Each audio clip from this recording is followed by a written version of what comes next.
So thank you for coming to join us for this evening's presentation from Parks Canada Learn to Camp team. This program is called Know Before You Go, Your First Front Country Camping Trip. I'm very excited about this program because I'm actually a very long time camper. As I was saying to our presenters before we started, I've been camping all my life. I really enjoy camping. I've done tent camping, I've done trailer camping. I've had amazing, wonderful, fantastic camping experiences. I've had some that were less than fantastic because you can't always control the weather. That is beyond your control, but there's certainly other things that you can control and that you can plan and have a better experience. So hopefully that's what we'll be learning about tonight. I'm very pleased to introduce our presenters for this evening, Briley and Emily. Thank you for the introduction, Donnelly. We're so excited to join everyone at the Vaughan Public Library this evening. I'm really excited that we have so many people join us tonight. We have a slideshow presentation, so I'll start sharing my screen now. Okay, and at any point, if my audio becomes unstable or anyone has trouble hearing, feel free to just pipe up, like unmute yourselves and let me know. When I'm presenting, I sometimes have a hard time looking at the chat. So if anything is going not so well, yeah, just let me know. All right, so starting with our presentation. Hello again, everyone. Bienvenue. Like Donnelly mentioned, my name is Emily and I go by the pronouns she and her. I work on the Learn to Camp team with Parks Canada, and I work out of Rouge National Urban Park near the Greater Toronto area. I am here with my coworker who will also introduce themselves. Hi everyone, my name is Briley. My pronouns are she and her. I'm also part of the Learn to Camp team with Parks Canada, working out of the Rouge National Urban Park. I'm very excited to be here today, and I'm here to help answer any questions that you may have. Great, thanks Briley. Before we begin, Parks Canada would like to acknowledge that Rouge National Urban Park is built on the ancestral land of many nations, including the Haudenosaunee, Anishinaabe, Huron-Wendat, and Mississaugas of the Credit. At Rouge National Urban Park, we are very proud to be working closely with 10 First Nations through the First Nations Advisory Circle on the establishment, planning, and management of the park. We work closely with our First Nation partners on a number of important projects, including archaeological fieldwork, restoration projects, and the development of visitor facilities. So since we're all on a video call and not in Rouge National Urban Park, we would like to encourage you to learn the history of the land in your area by exploring the nativeland.ca website, the link of which Riley is providing in the chat. In addition, June is National Indigenous History Month. This year, National Indigenous History Month is dedicated to the missing children, the families left behind, and survivors of residential schools. To learn more about National Indigenous History Month, please visit the project's website. The link Riley will also provide in the chat. And welcome to the Camping 101 presentation for new campers. Today, you will learn everything that you need to know to plan and execute your first camping trip and have a lot of fun while doing it. So first, a quick introduction on Parks Canada's mandate. On behalf of the people of Canada, we protect and present Canada's natural and cultural heritage for present and future generations in ways that ensure the ecological and commemorative integrity for present and future generations. This is our Parks Canada Agency Charter from 2002. As part of the Learn to Camp team, we teach Canadians about the outdoors, how to camp, how to be safe, and how to keep animals safe. We do so by presenting activities and workshops like this one, and we also organize in-person workshops and events when possible to show people how to camp at our national parks with all the equipment that you need. We provide opportunities for Canadians to learn outdoor skills and gain knowledge that will allow them to create memorable experiences. I would love to know where everyone is joining the presentation from today. Please let us know in the chat. Are you joining from Toronto, the Greater Toronto Area, elsewhere in Ontario, or even outside of Ontario? So let us get started. I would like to begin by sharing my story of how I fell in love with camping. I remember going camping for my first time when I was really young. I was mesmerized by how I could go to bed watching the stars after sitting by the campfire, listening to the crackling of the embers and toasting on these marshmallows. And then I can wake up in the morning to the sounds of the forest with the morning dew on my tent, with hearing the birds chirping. And then I could smell the forest first thing in the morning. So those magical and special moments is what captured me in loving camping and being outdoors. And it's still something that I really love doing to this day. So I would like to take a moment to ask everyone here, what brought you here today? What are you most interested in learning about? And what are some of your burning questions? Please feel free to write your answers in the comment box or save your questions until the end of the presentation. If we do not cover these questions today, your comments will help us guide us to determine the topics of our future presentations. Here are today's topics we will cover in our presentation. We will start with some camping basics, then move on to how to plan your trip, what things to bring and how to pack, and finally end with camp cooking and some wildlife safety tips. If camping is something completely new, you might be wondering, so what is camping and what is interesting about it? Camping is an outdoor recreational activity where participants leave their home areas and enjoy nature while spending one or several nights outdoors, usually at a campsite. So while at a campsite, most people will sleep in a shelter such as a tent, cabin, RV, or motorhome, and take part in outdoor activities during the day. To accomplish this, participants bring along a variety of items from home, which allow them to enjoy their tent spent outdoors in relative comfort and safety. During our presentation today, we will be focusing on a type of camping most often referred to as car camping or front country camping. This is the most popular form of camping in which you reserve a campsite situated within a larger campground. This is a map of a typical campground that you might find. Within front country campgrounds such as these, your campsite will be one amongst many. On busy summer days, there will be dozens of other groups camping on sites nearby. Your campsite will be situated within a camping loop with other tents located on neighboring lots within a few meters away. You can think of a campground as a tent village filled with people who love sleeping outdoors and spending time in nature. The diagrams of front country campgrounds show the locations of all the campsites and facilities, such as washrooms, and there is a helpful legend indicating how to find everything there. Now, the campsite is your home in the heart of nature. This is your personal space for the duration of your stay at the campground. When you arrive, your campsite will be mostly a bare patch of ground where you will want to raise your tent, unpack your gear, and make yourself comfortable.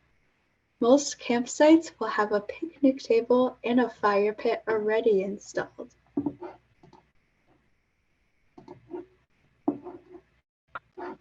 There are many different kinds of activities you can do during the day while you are camping. Are there any activities that you are looking forward to doing? Let us know in the chat. You're looking forward to perhaps hiking, swimming, maybe boating, or cooking, stargazing, building a campfire. There are so many things that you could do. What you choose to do and which activities you decide to partake in are totally up to you. And depending on the season, there are so many to choose from.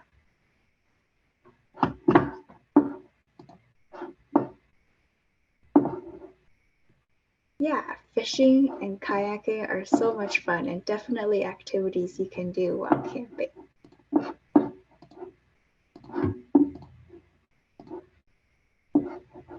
Great. Now it is time to discuss trip planning. Trip planning may be overwhelming, so getting advice from people with experience camping is always helpful.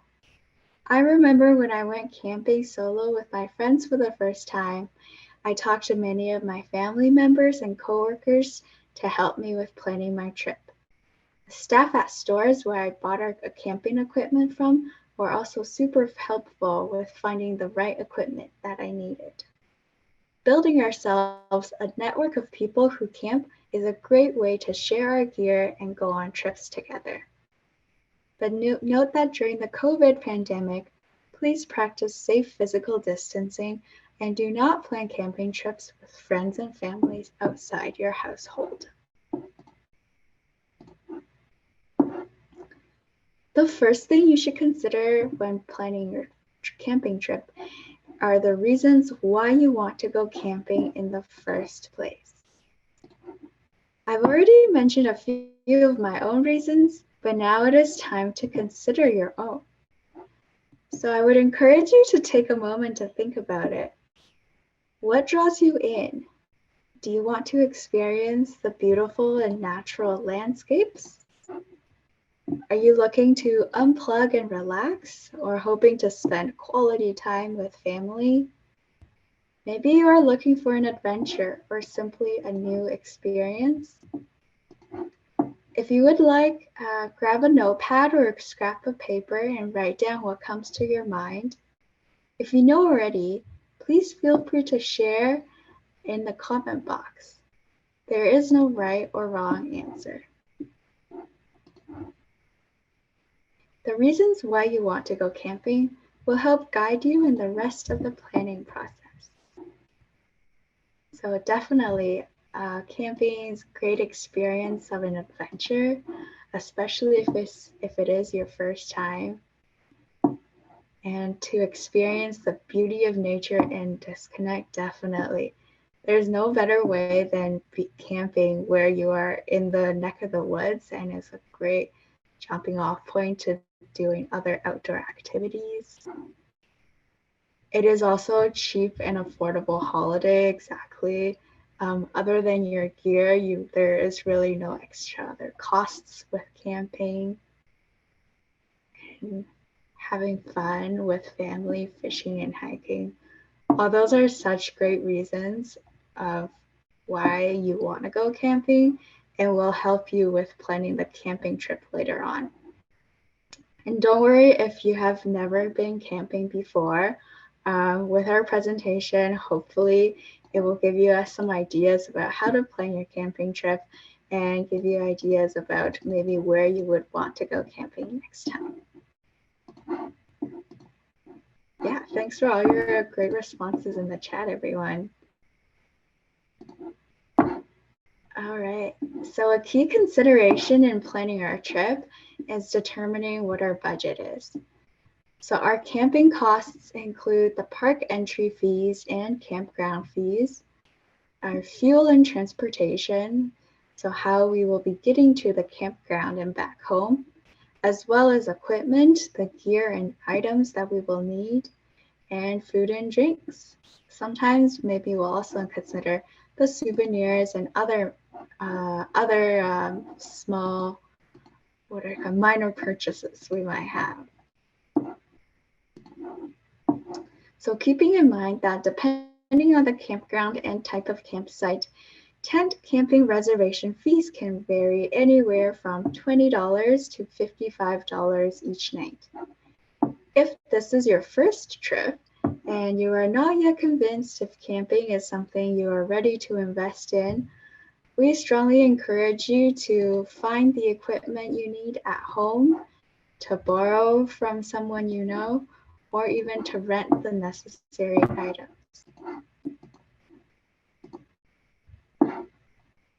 Another thing you should consider is where you want to go camping.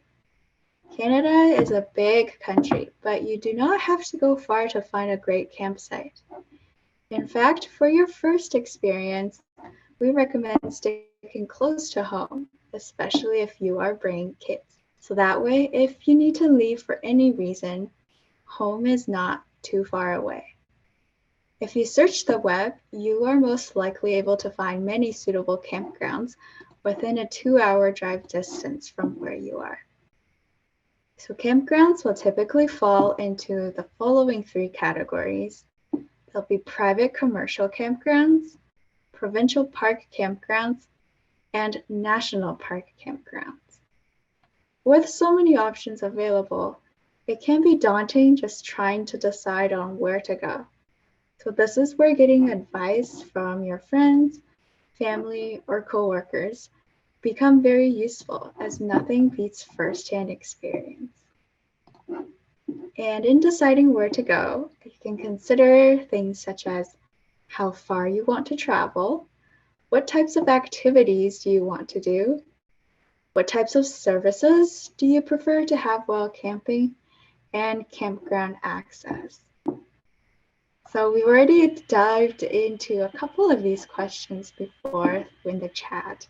Some of you have mentioned fishing, kayaking, you enjoy doing outdoor experiences and adventures. I have another question for you is where you are interested in going camping. Would you rather camp near like a lake, by a beach, or be surrounded in a forest? Let us also know in the chat where you would prefer to camp. For me, my personal preference is in a forest, but near a lake. So that way I get kind of the best of both worlds. I can go for a dip in the lake after I come back from hiking, or like a really nice and refreshing swim. Yeah, being in a forest is so nice to looking for bird watching or birding. And lakes, totally. A 3-hour drive is very long. I also suffer from car sickness. Yeah. There are many services and amenities that campgrounds provide, but they will vary from campground to campground. At Parks Canada campgrounds, the Frontcountry campgrounds all offer washrooms and may include shower, Wi-Fi access zones. The campgrounds may also be in close proximity to other facilities like an outdoor theater, grocery store, playgrounds, and picnic shelters. Here are an example of the information you can find when researching campsites on the Parks Canada Reservation System website. As you can see whether there is a fire pit or not, and the equipment that is allowed on the campsite, like the number of tents and the size of tents. Maximum party refers to how many people can stay overnight at the campsite.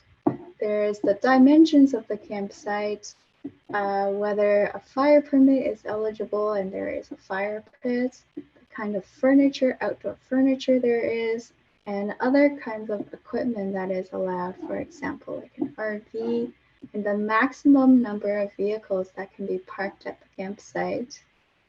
Also information about cell phone coverage, whether there is service, Wi-Fi information, the distance from your campsite to the nearest washroom and shower facilities and kitchen shelters, and to the water.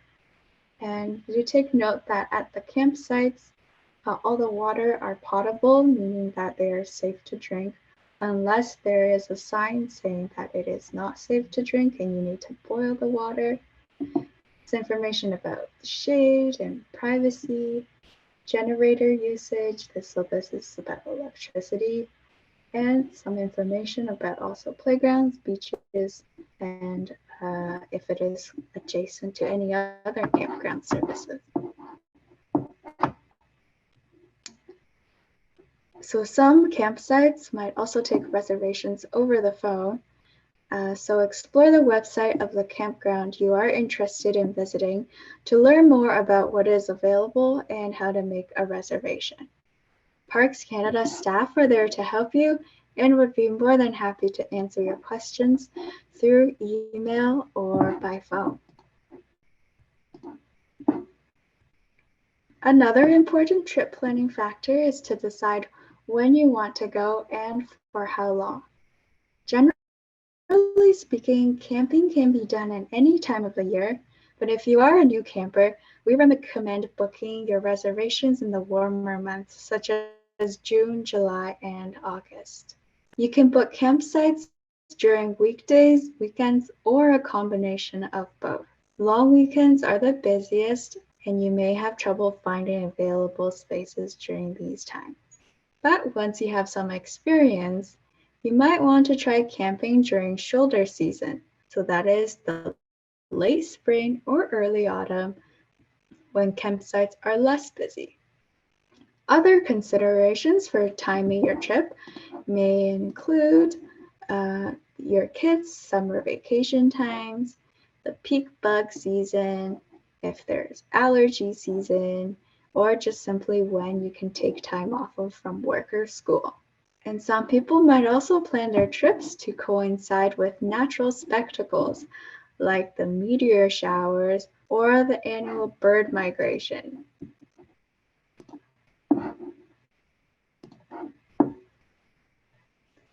Unless you are planning a solo trip, you will want to involve your household in the trip planning process. Make sure to include them in decisions along the way, like find out what their expectations are and what activities they are interested in engaging in during your camping vacation. Kids especially will feel much more excited about camping if they have been included in the planning process. If you are planning on bringing kids on their first camping trip, we suggest having a trial run at home first. So if possible, practice putting up a tent and sleeping outside before your actual trip.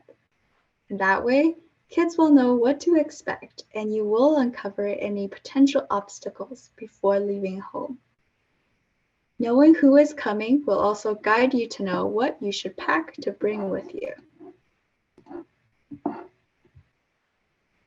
Once you have answered the question why, where, when, and who of the camping trip, it is time to start packing.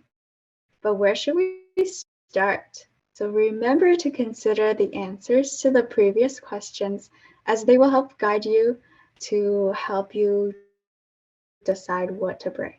Everything you will be bringing with you should fall within one of the following categories: the shelter and bedding equipment, the clothing, the kitchen gear, personal health and hygiene, personal travel items, and any activity items. In the comments box, Briley will drop a link of our list of recommended camping items to bring. When deciding what to bring, the first thing you need to consider are the items and equipment that will keep you comfortable, dry, and warm. So let us begin first of all with the tent. Tents could come in all shapes and sizes and different colors as well. The first decision you need to make is whether you are buying a new, used, or borrowing from a friend or you're renting a tent. Tent prices begin around $50 for a cheaper tent and can go up from there. It is a good idea to read customer reviews of the tent you are considering purchasing before taking the plunge. Though the price tag of a tent relates to its quality of the material and how long it lasts, you will be able to find a tent that's perfect for your needs and your budget at big box stores, specialty outdoor stores, secondhand shops, and some online groups.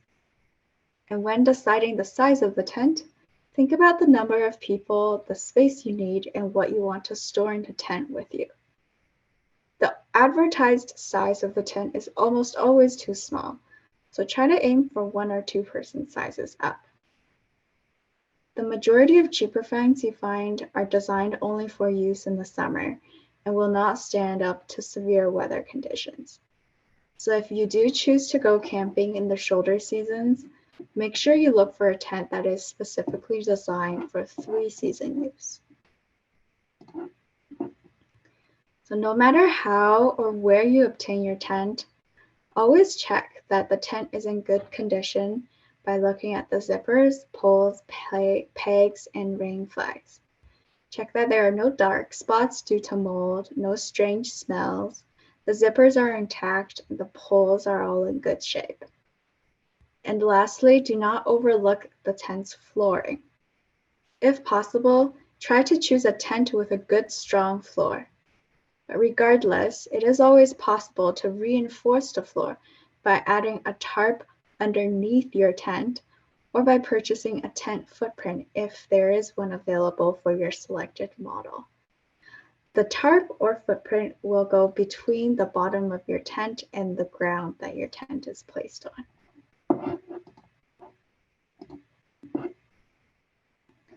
Some other important things to look for when buying a tent are features such as the doors, the vestibules. This is the area that is in front of your tent showing this photo at the front here. I like to think of this area as a garage of my tent where I can store my gear overnight. And another feature to look for is if the tent will be easy to set up, whether there are many components that have to be put in place or not, and whether the tent has pockets and other organizational features. Keep in mind, a tent is designed to keep you dry, not warm, since it is not like a house. And after you arrive at a campsite and you're looking for a spot to set it up, look for a place that's flat and is away from the fire pit in any areas where the water may pool. If it is possible, remove any rocks or debris that might make sleeping uncomfortable. And don't forget to look up and avoid camping underneath spots beneath large branches that might break off during strong winds.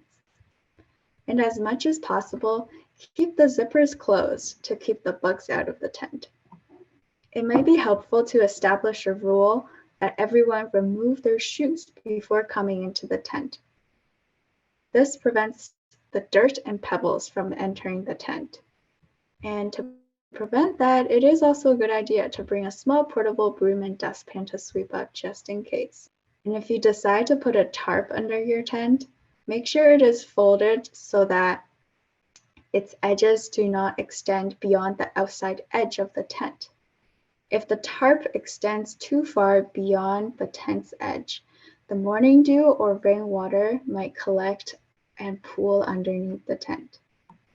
And when you get home, make sure to dry out your tent to prevent any molding.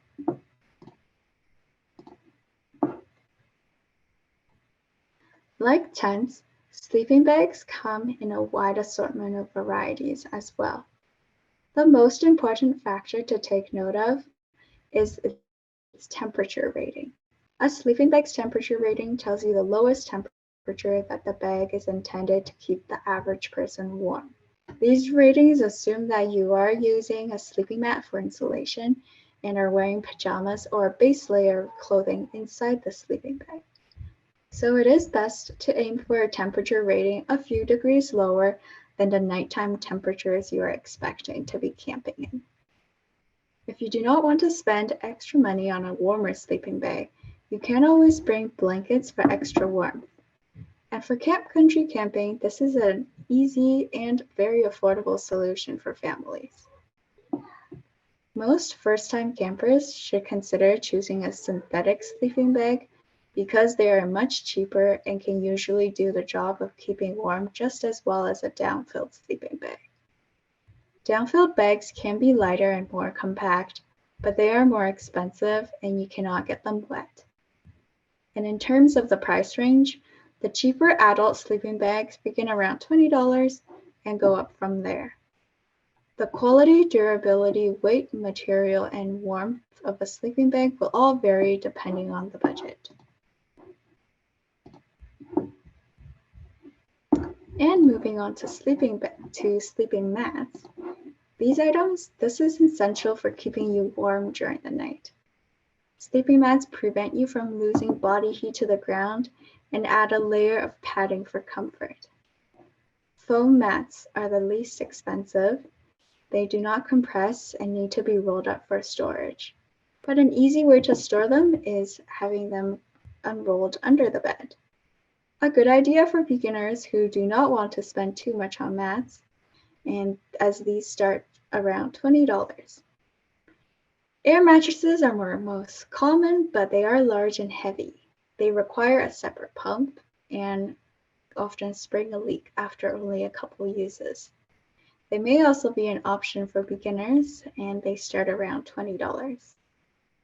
Inflatable insulated mats are the most expensive, but can compact much more than other models. Though it's not necessary for beginners, you may want to invest in one later on. The warmth of a sleeping bag is indicated by its R value, which is a measure of the material's resistance to heat loss. So the higher the R value, the greater the warmth. R value of 4 or less is okay for the summer, but you would want to go with an R value that's higher than 4 if you plan to camp in the spring, fall, or in higher altitudes such as the mountains. So unless you are planning to eating your food cold, you'll need to plan on how to cook or reheat your meals. Camping stoves are a popular option. They can be purchased new or used. You can rent or borrow. The car camping stoves are easy to use and are very familiar since they replicate the experience of cooking in a kitchen, except you are outside. These large size and heavy weight makes them easy to carry from the car to the picnic table, but not really much further. 2-burner stoves are the best choice for most car campers. They accommodate standard kitchen pots and are a great way for making meals for groups. But make sure that you plan to buy the right type of fuel for your stove, and you always bring some extra fuel. One of the best parts about camping is being able to share delicious meals at the campsite with people you're camping with. But just like the rest of your trip, it is important to have a plan. So you can think about how many days you will be at the campground and who will be there with you. Consider what you would like to eat for breakfast, lunch, and dinner, including any drinks, snacks, or campfire treats. Camp food does not have to be cold and bland, and it is possible to make some truly mouth-watering meals, even at the campsite. And if you need any inspiration, the internet is a great resource for finding recipes and new recipe ideas. Do you have a favorite way to cook while you are camping? For those of you who have gone camping before, or maybe a way that you want to try cooking. Maybe do you prefer cooking over a campfire? Do you prefer to use a barbecue or maybe a charcoal grill or some other way that I haven't mentioned? Please let us know in the chat. There are lots of meals that you can make while camping. Here are just a few ideas to get you started. For breakfast, I love to do a warm porridge or oatmeal. When I wake up from my tent, I'm often cold in the mornings. So this quick meal will give me a lot of energy and get me quickly out my campsite and ready to go hiking. And for lunch, I love having a great sandwich, maybe with some hummus and vegetables. Something quick and easy I can pack in my backpack while I am outside doing an activity. And for dinner, this is a great time to sit around your campfire or your campsite with your family and friends and share your meal.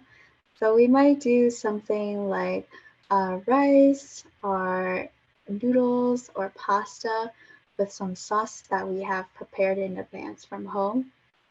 And for dessert and snacks, those are always so much fun. A classic are s'mores, and snacks I also love trail mix, maybe some chocolate and dried fruit. We will provide a link in the chat as well to some basic camping recipe ideas to just get you started with things that you can think about for when you're planning out your meals. So does anyone have a favorite camping recipe or something you would like to try campifying? Oh, I love that. Yes, everything always does seem to taste extra good when we are camping. I feel that too. I think something about being able to eat outside and that kind of that scent from the fire and the charcoal makes it so good. Pizza, that is a great idea. Is that a favorite recipe you have or something you want to try to make?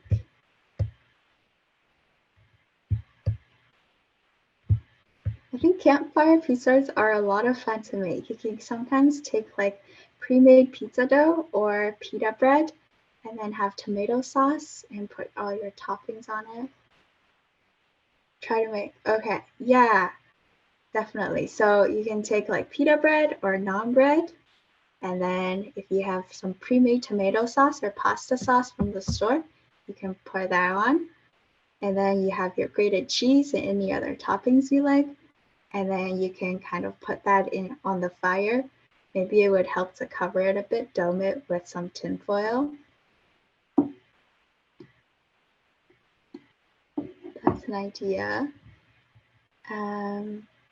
French toast. Oh, that's so much. Yeah, French toast would be delicious in the morning. Yeah, it seems very doable as well if you've got a camping stove. You've just got to get some of the milk and eggs.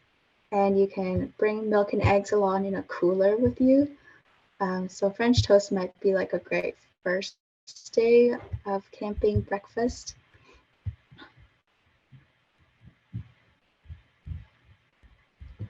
Yes, bacon, eggs, hash for breakfast, burritos and tacos. Oh, they sound so delicious. Yeah. So camping food doesn't have to be boring at all. Really, almost anything that you make at home can be adapted and made at the campground, and it might even taste better because you're cooking outside and you're camping.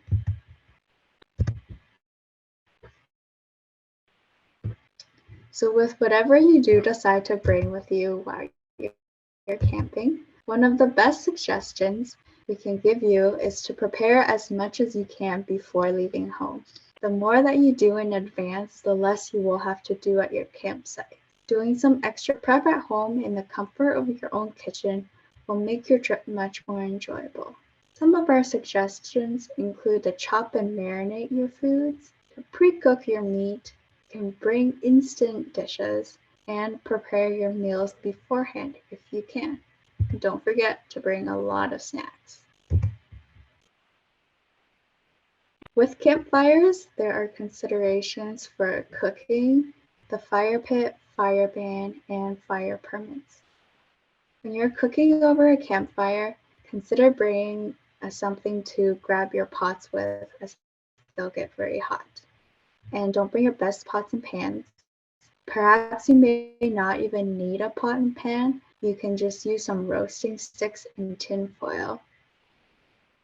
So with the fire pit, fire ban, and fire permit, you just want to make sure that at the campground you are going to, there is a fire pit and whether ask the campsite staff if there is a fire ban in the area. In most national parks, you must purchase a fire permit if you would like to have a fire. The best thing to do is to just inquire with the staff when you first arrive. And do not bring in outside firewood into the national park. This helps to avoid introducing invasive species into the park. And campfires are an essential camping skill. And with the right tools and some practice, you can get one going in no time. We will drop a link in the comments for you to see our how-to campfire video.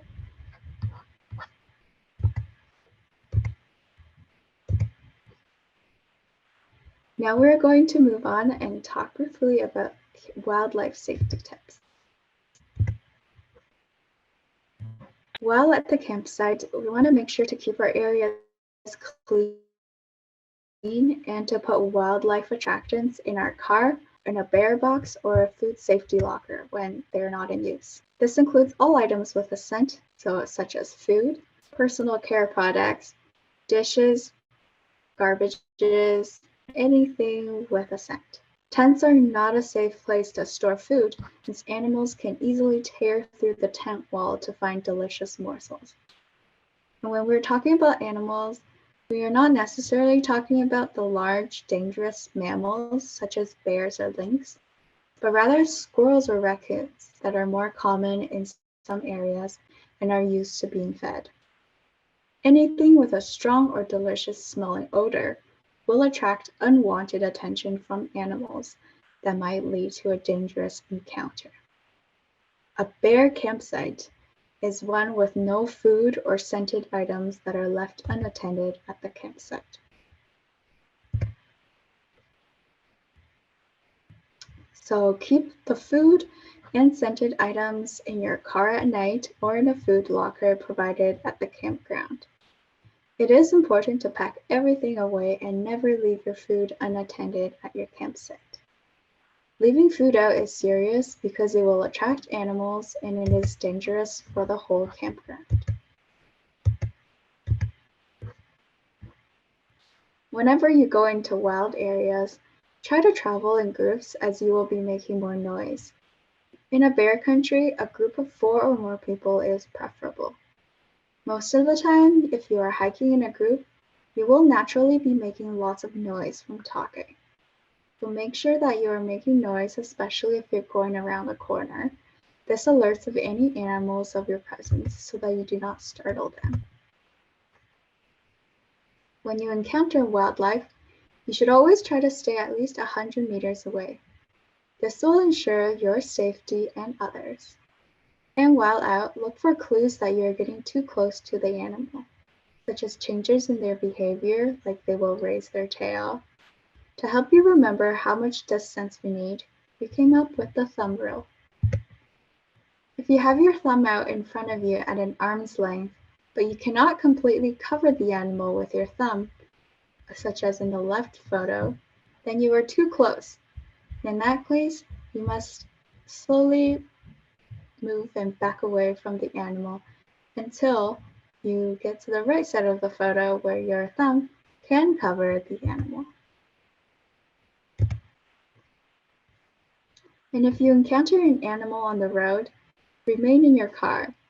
This goes back to our thumb rule, as we want to keep as much space as possible between us and wildlife.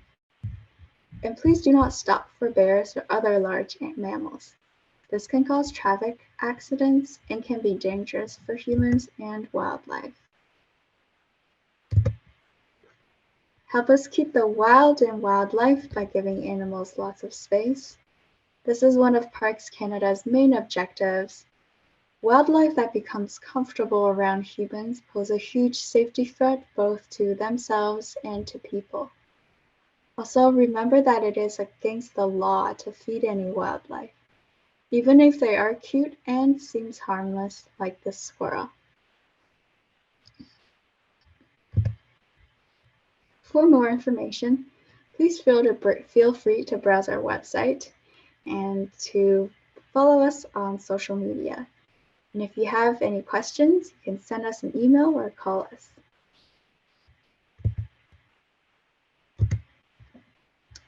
And that brings us to the end of our presentation. But we have about 10 minutes here to answer some questions. I will invite Briley to turn her camera on, and then we'll be able to answer your questions together. So what is the best food to bring that keeps well? Water foods like instant rice, instant noodles, and also canned food like canned soups or canned beans. Those are great options, and those almost never perish, even in your homes. And can also be very delicious. And then, do you have a favorite campground to recommend? Favorite campground?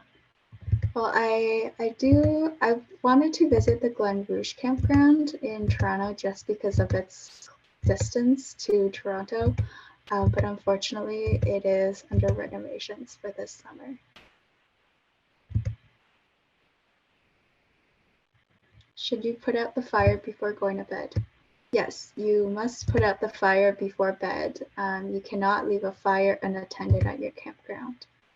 And when you are putting out the fire, make sure that when you put it out, there are no more embers in the fire. So really put it out with a lot of water and make sure, it is completely put out before you go to bed. What if a goose chases you? What if a goose? Good question. I guess if you leave enough space between you and the goose, that will first prevent them from chasing you. But also, if they are, I would say like try and make some noise or make yourself big to like scare them away. Maybe make some loud noises. Or if you are in a group, being in a group will help avoid them from chasing you too. Yeah, it can be intimidating. I can answer the question about the Rouge and overnight camping. So the Rouge currently doesn't have overnight camping. Our campground is under renovations, but hopefully those renovations will be complete next year. So if you keep checking back on our website and check back for next year, then hopefully it'll be open then. Thank you very much to Briley and Emily for joining us tonight. So many great tips. It was really useful. It was really helpful. This was the second session in our series of 4. So we have 2 more Parks Canada programs coming up in July. The next one is Wednesday, July 7th, Animal Aware. And then the 4th one is July 14th, which is also a Wednesday, July 14th at 7 o'clock. And it's called Camping Safety. But the program description, it's camping safety, but there's also really just good outdoor safety tips. So not just camping, but hiking and just being outside. So we have 2 more sessions coming up, which is great because this has been really useful information, really good information. Even I learned stuff, so happy about that. So thank you to everyone for joining us. If you have any more questions, we could do a couple more questions if you have more. And if not, thank you very much for joining us tonight. This was great. Thank you so much, Donnelly and the Vaughan Public Library for having us, and for everyone to join us. It was great interacting with you virtually.